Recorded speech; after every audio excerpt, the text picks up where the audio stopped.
19 nga.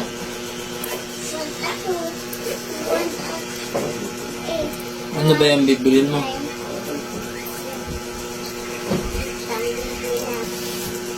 Para saan ba yan? Ito po. Bibilin mo? Opo. Magkano ba yan, mami? 19. Magkano daw? 19 po. Sige.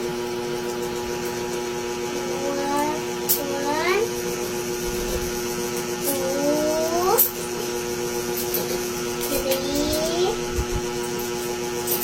4,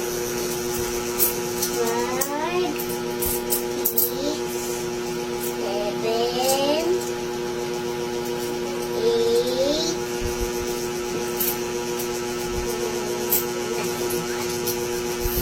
Patingin. Dami na namin sa 8. 19 lang ito. O, pwede na to. Kasi ito ay 20. 9.